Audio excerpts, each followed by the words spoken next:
ओम शांति। आज का मुरली है 11/11/2024। मीठे बच्चे, अपने ऊपर पूरी नज़र रखो। कोई भी बेकायदे चलन नहीं चलना, श्रीमत का उल्लंघन करने से गिर जाएंगे। आज का प्रश्न है, पद्मा पद्मपति बनने के लिए कौन सी खबरदारी चाहिए? उत्तर है, सदैव ध्यान रहे जैसा कर्म हम करेंगे हमें देख और भी करने लगेंगे। किसी भी बात का मिथ्या अहंकार ना आए। मुरली कभी भी मिस ना हो। मनसा वाचा कर्मणा अपनी संभाल रखो। यह आँखें धोखा ना दें तो पद्मों की कमाई जमा कर सकेंगे। इसके लिए अंतर्मुखी होकर बाप को याद करो और विकर्मों से बचे रहो। ओम शांति। रूहानी बच्चों को बाप ने समझाया है। यहाँ तुम बच्चों को इस ख्याल से ज़रूर बैठना होता है, यह बाबा भी है, टीचर और सदगुरु भी है, और यह भी महसूस करते हो बाबा को याद करते करते पवित्र धाम में जाकर पहुँचेंगे। बाप ने समझाया है कि पवित्र धाम से ही तुम नीचे उतरते हो। उसका नाम ही है पवित्र धाम। सतो प्रधान से फिर सतो रजो तमो। अभी तुम समझते हो कि हम नीचे गिरे हुए हैं, अर्थात वैशाल्य में हैं। भल तुम संगम युग पर हो, परंतु ज्ञान से तुम जानते हो कि हमने किनारा किया हुआ है। फिर भी अगर हम शिव बाबा की याद में रहते हैं तो शिवालय दूर नहीं। शिव बाबा को याद नहीं करते तो शिवालय बहुत दूर है। सजाएं खानी पड़ती है तो बहुत दूर हो जाता है। तो बाप बच्चों को कोई जास्ती तकलीफ नहीं देते हैं। एक तो बार बार कहते हैं मनसा वाचा कर्मणा पवित्र बनना है। यह आँखें भी बड़ा धोखा देती हैं, इनसे बहुत संभाल कर चलना होता है। बाप ने समझाया है कि ध्यान और योग बिल्कुल अलग है। योग अर्थात याद। आँखें खुली होते भी तुम याद कर सकते हो। ध्यान को कोई योग नहीं कहा जाता। भोग भी ले जाते हैं तो डायरेक्शन अनुसार ही जाना है। इसमें माया भी बहुत आती है। माया ऐसी है जो एकदम नाक से दम कर देती है। जैसे बाप बलवान है वैसे माया भी बड़ी बलवान है। इतनी बलवान है जो सारी दुनिया को वैश्यालय में ढकेल दिया है। इसलिए इसमें बहुत खबरदारी रखनी होती है। बाप की कायदे अनुसार याद चाहिए। बेकायदे कोई काम किया तो एकदम गिरा देती है। ध्यान आदि की कभी कोई इच्छा नहीं रखनी है। इच्छा मात्रम अविद्या। बाप तुम्हारी सब मनोकामनाएं बिगर मांगे पूरी कर देते हैं। अगर बाप की आज्ञा पर चले तो, अगर बाप की आज्ञा ना मान उल्टा रास्ता लिया तो हो सकता है स्वर्ग के बदले नरक में ही गिर जाएंगे। गायन भी है, गज को ग्राह ने खाया। बहुतों को ज्ञान देने वाले, भोग लगाने वाले आज हैं कहाँ? क्योंकि बेकायदे चलन के कारण पूरे मायावी बन जाते हैं। डीटी बनते बनते डेविल बन जाते हैं। बाप जानते हैं कि बहुत अच्छे पुरुषार्थी जो देवता बनने वाले थे वह असुर बन असुरों के साथ रहते हैं, ट्रेटर हो जाते हैं। बाप का बनकर फिर माया के बन जाते हैं। उन्हें ट्रेटर कहा जाता है। अपने ऊपर नज़र रखनी होती है। श्रीमत का उल्लंघन किया तो यह गिरे, पता भी नहीं पड़ेगा। बाप तो बच्चों को सावधान करते हैं कि कोई ऐसी चलन ना चलो जो रसातल में पहुंच जाओ। भी बाबा ने समझाया, बहुत गोप हैं, आपस में कमेटियां आदि बनाते हैं। जो कुछ करते हैं श्रीमत के आधार बिगर करते हैं तो डिसर्विस करते हैं। बिगर श्रीमत करेंगे तो गिरते ही जाएंगे। बाबा ने शुरू में कमेटी बनाई थी तो माताओं को की बनाई थी, क्योंकि कलश तो माताओं को ही मिलता है। वंदे मातरम गाया हुआ है ना।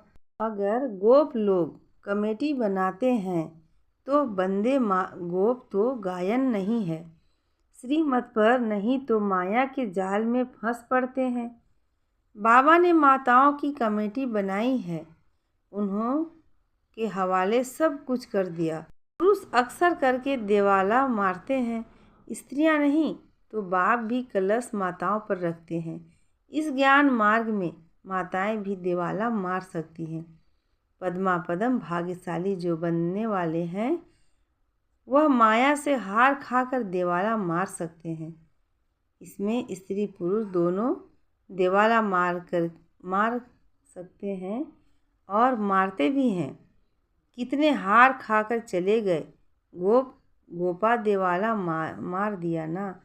बाप समझाते हैं, भारतवासियों ने तो पूरा देवाला मारा है। माया कितनी ज़बरदस्त है, जो समझ नहीं सकते हैं। हम क्या थे, कहाँ से एकदम नीचे आकर गिरे हैं। यहाँ भी ऊंच पर चढ़ते चढ़ते फिर श्रीमत को भूल अपनी मत पर चलते हैं तो देवाला मार देते हैं। वो लोग तो देवाला मारते फिर 5-7 वर्ष बाद खड़े हो जाते हैं। यहाँ तो 84 जन्मों का देवाला मारते हैं। ऊंच पद पा न सके, देवाला मारते ही रहते हैं। बाबा के पास फोटो होता तो बतलाते। तुम कहेंगे बाबा तो बिल्कुल ठीक कहते हैं, यह कितना बड़ा महारथी था, बहुतों को उठाते थे। आज है नहीं, देवाला में है। बाबा घड़ी घड़ी बच्चों को सावधान करते रहते हैं। अपनी मत पर कमेटियाँ आदि बनाना, इसमें कुछ रखा नहीं। आपस में मिलकर झरमुई झगमुई करना, यह ऐसा करता था, फलाना करता था, सारा दिन यही करते रहते हैं। बाप से बुद्धि योग लगाने से ही सतो प्रधान बनेंगे। बाप का बने और बाप से योग नहीं तो घड़ी घड़ी गिरते रहेंगे। कनेक्शन ही टूट पड़ता है। लिंक टूट जाए तो घबराना नहीं चाहिए। माया हमें इतना तंग क्यों करती है। कोशिश कर बाप के साथ लिंक जोड़नी चाहिए, नहीं तो बैटरी चार्ज कैसे होगी। विकर्म होने से बैटरी डिस्चार्ज हो जाती है। शुरू में कितने ढेर के ढेर बाबा के आकर बने, भट्टी में आए, फिर आज कहाँ हैं, गिर पड़े क्योंकि पुरानी दुनिया याद आई। अभी बाप कहते हैं, मैं तुमको बेहद का वैराग्य दिलाता हूँ।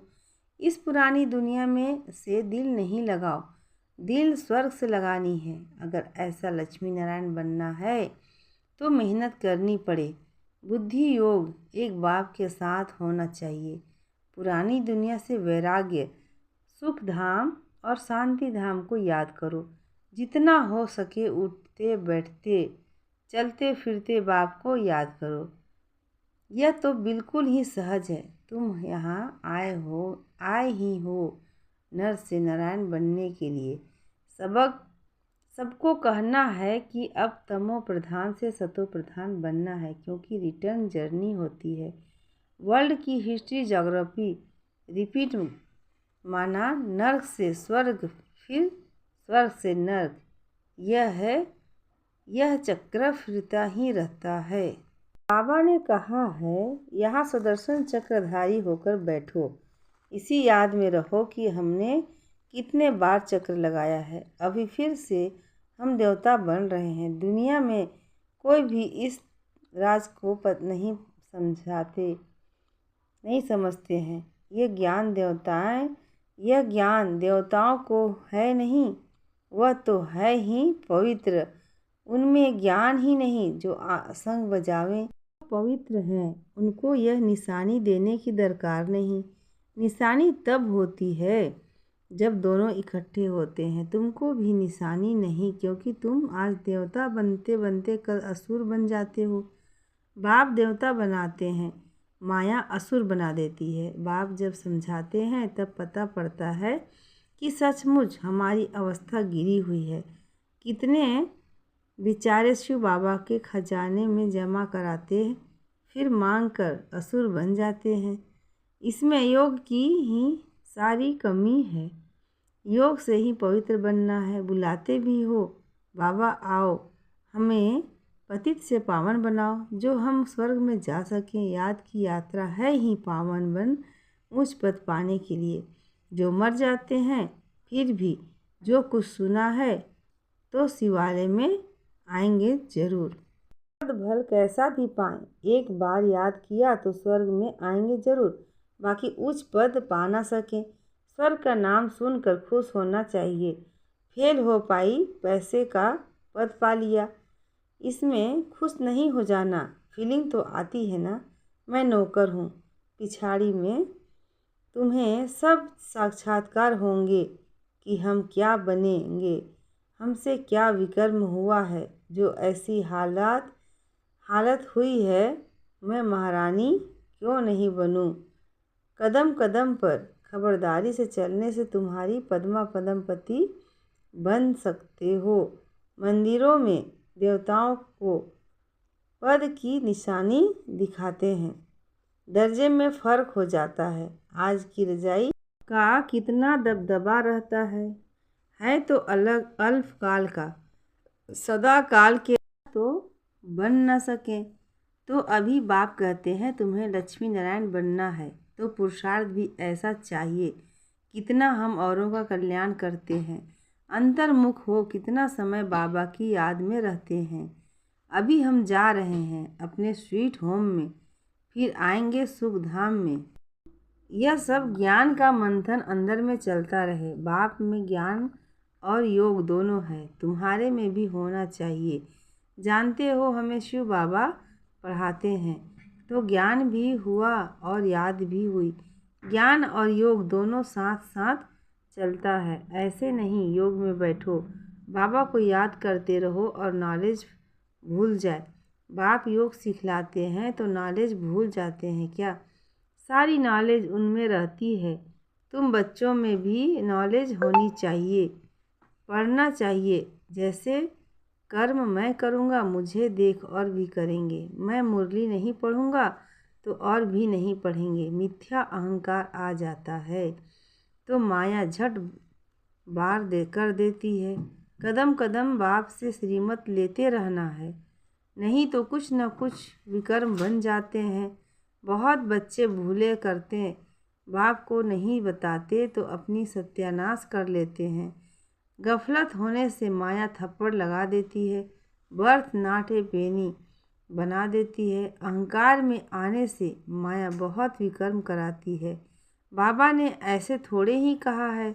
ऐसी ऐसी पुरुषों की कमेटियाँ बनाओ, कमेटी में एक दो समझू सियानी बच्चियाँ जरूर होनी चाहिए जिनकी ही राय पर काम हो। कलश तो लक्ष्मी पर रखा जाता है ना। गायन भी है, अमृत पिलाते थे फिर कहाँ यज्ञ में विघ्न डालते थे। अनेक प्रकार के विघ्न डालने वाले हैं, सदा दिन यही झरमुई झगमुई की बातें करते रहते हैं। यह बहुत खराब है। कोई भी बात हो तो बाप को रिपोर्ट करनी चाहिए। सुधारने वाला तो एक ही बाप है। तुम अपने हाथ में ला नहीं उठाओ, तुम बाप की याद में रहो, सभी को बाप का परिचय देते रहो, तब ऐसा बन जा सकेंगे। माया बहुत कड़ी है, किसको नहीं छोड़ती, किसी को नहीं छोड़ती। सदैव बाप को समाचार लिखना चाहिए, डायरेक्शन लेते रहना चाहिए। यूँ तो डायरेक्शन सदैव मिलते रहते हैं, ऐसे तो बच्चे समझते हैं। बाबा ने तो आप ही इस बात पर समझा दिया है। बाबा तो अंतर्यामी है। बाबा कहते नहीं मैं तो नॉलेज पढ़ाता हूँ, इसमें अंतर्यामी की बात ही नहीं। हाँ, यह जानता हूँ कि यह सब मेरे बच्चे हैं, हर एक शरीर के अंदर मेरे बच्चे हैं। बाकी ऐसे नहीं कि बाप सभी के अंदर विराजमान है। उससे तो उल्टा ही समझ लेते हैं। बाप कहते हैं मैं जानता हूँ कि सभी तख्त पर आत्मा विराजमान है। यह तो कितनी सहज बात है। सभी चैतन्य आत्माएं अपने अपने तख्त पर बैठी हैं, फिर भी परमात्मा को सर्वव्यापी कह देते हैं। यह है एकच भूल। इसी कारण ही भारत इतना गिरा हुआ है। बाप कहते हैं तुमने मेरी बहुत ग्लानि की है, विश्व के मालिक बनाने वाले को तुमने गाली दी है। इसलिए बाबा कहते हैं यदा यदा ही धर्मस्ते। बाहर वाले यह सर्वव्यापी का ज्ञान भारतवासियों से सीखते हैं, जैसे भारतवासी उनसे हुनर सीखते हैं वह फिर उल्टा सीखते हैं। तुम्हें तो एक बाप को याद करना है और बाप का परिचय भी सबको देना है। तुम हो अंधों की लाठी, लाठी से राह बतलाते हैं ना। अच्छा। मीठे मीठे सीखी लधे बच्चों प्रति माता पिता बाप दादा का याद प्यार और गुड मॉर्निंग। रूहानी बाप की रूहानी बच्चों को नमस्ते और हम रूहानी बच्चों की रूहानी माता पिता बाप दादा को याद प्यार गुड मॉर्निंग और नमस्ते। शुक्रिया बाबा। धारणा के लिए मुख्य सार है। पहला, बाप की आज्ञा अनुसार हर कार्य करना है, कभी भी श्रीमत का उल्लंघन ना हो, तभी सर्व मनोकामनाएं बिना मांगे पूरी होगी। ध्यान दीदार की इच्छा नहीं करनी है, इच्छा मात्र अविद्या बनना है। दूसरा है, आपस में मिलकर झरमुई झगमुई एक दूसरे का परचिंतन नहीं करना है। अंतर्मुख हो अपनी जांच करनी है कि हम बाबा की याद में कितना समय रहते हैं। ज्ञान का मंथन अंदर चलता रहे। ज्ञान का मंथन अंदर चलता है।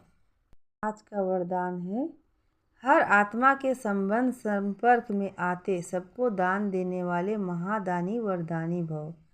हर आत्मा के संपर्क में आते सबको दान देने वाले महादानी वरदानी भव। उसे कोई न कोई शक्ति का सारे दिन में जो भी संपर्क में आए उसे कोई न कोई शक्ति का ज्ञान का गुणों का दान दो।